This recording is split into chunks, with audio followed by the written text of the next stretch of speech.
Hey everyone!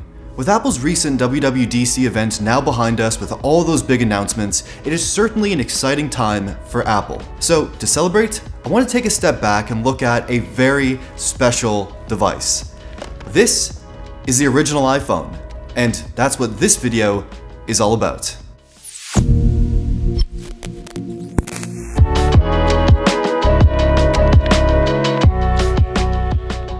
Okay, so this is the original iPhone inside of its original box, released in 2007 for a starting price of $499 USD, which today, compared to Apple's recent iPhones, sounds like a steal, an absolute budget device. But back then, $499 for a smartphone was certainly a lot. And the price of the original iPhone at the time was mocked by many people, including Microsoft CEO Steve Ballmer, and it was an expensive device for a lot of people. So with the next iPhone, the iPhone 3G, Apple actually lowered the price of that device. But anyways, this video is not about the iPhone 3G, it's about this iPhone, so let's do a little unboxing. Okay, first up, let's take a look at the box here. As you can see, it's quite large and thick, definitely a contrast to the Apple boxes of today, which are very slim and lightweight. Opening up the box, we're greeted with the iPhone front and center on top of a plastic tray, and let's take the iPhone out. As you can see, it is absolutely beautiful. It's aluminum, black plastic on the bottom, stainless steel frame, and glass on the front. Lifting up the plastic tray and the instruction package, we have the accessories underneath. Okay, first up we have those classic Apple earpods which sound horrible and barely fit in my ears at all. Then we also have a dock included in the box as well, where you can actually just dock the iPhone, you can have an audio out, and really this is an incredible accessory to have included in the iPhone box. Apple would never do that today. Moving on, we have the power adapter, which unfortunately was not the one that was included in the box originally, but it does the job. And we also have a 30-pin cable, which, yeah, I don't miss this cable at all. Opening up the paperwork package here, we of course have those iconic Apple stickers, which I will not be using because I'm just not going to use them. Then we have the regulatory book, and more interestingly is this book called Fingertips. And why this book is so fascinating is because it actually details for the first time for many people how to actually use a smartphone. It talks about swiping, tapping, rotating the phone, how to actually use this device. And today, all of these things are incredibly natural to us, but back in 2007, the iPhone and how it worked was incredibly new to everybody. And there are a lot of pages. It really is quite fascinating.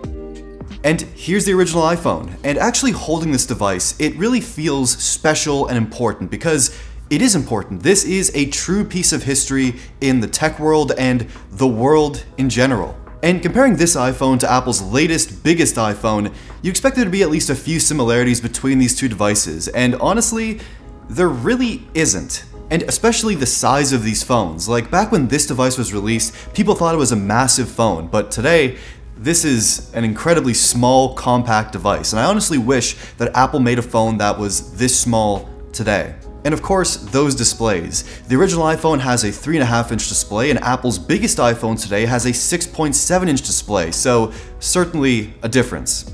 And also, gone are those big top and bottom bezels with the home button and everything. Now we just have a swipe gesture and the notch as well, which is rumored to actually be disappearing in some capacity this year as well. So more and more in terms of design, we're seeing a real evolution from the original iPhone to today and beyond. But one thing that Apple has maintained after all these years is the fact that ergonomics are definitely important. This iPhone feels great to hold, this iPhone feels great to hold. All the iPhones I've ever used have always been great feeling devices, and that's important because you are using them for long periods of time.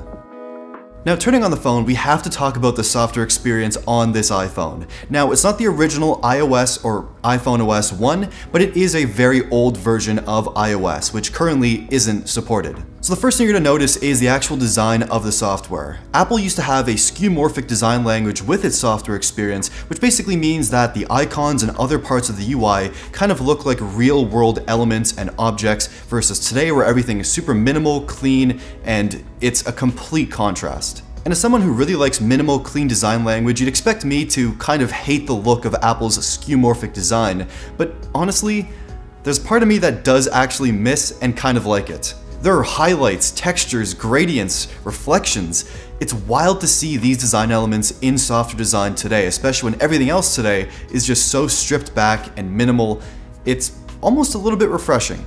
But despite this design of icons, apps, and other elements of the software looking a little bit more complex than they do today, there's still an overall simplicity to the iPhone experience which has carried over to today's software. Apple's latest software no doubt can do a whole lot more and it's much more complex, but what's still present here is the idea that anybody can pick up one of these iPhones and just start using it. From the day the original iPhone came out with its original software up till today with Apple's latest software update, anybody can pick up this iPhone, figure it out in minutes, and that is truly a beautiful thing. And I think that's one of the things that makes the original iPhone such a special and important piece of technology. And while we're not talking about like some random Samsung, LG, or HTC phone, we're talking about the original iPhone, so many years later.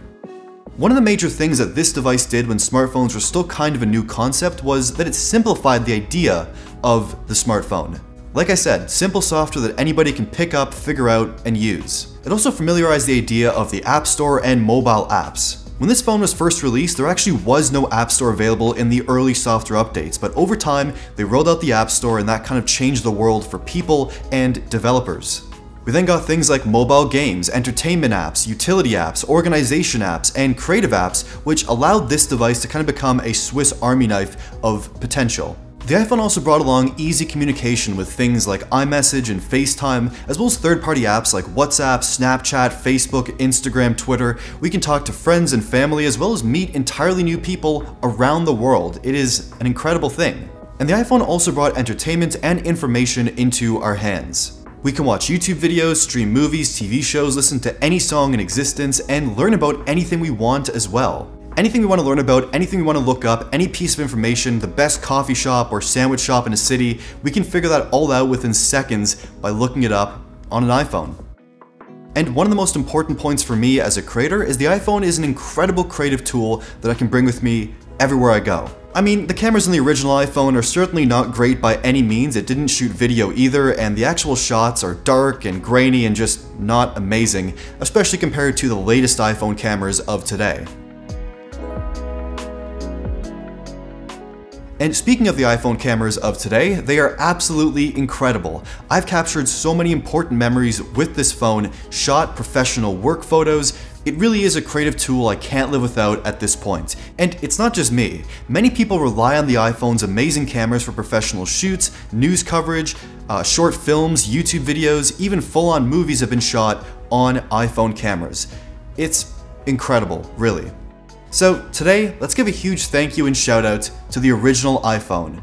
It's changed the world as we know it. It's allowed us to connect and communicate with people on an even closer level. It's a creative tool we can bring with us everywhere. We have a world of information and entertainment at our fingertips, and it's all built into a single, beautifully simple device. And that's it for this video. What was your first iPhone or your first smartphone?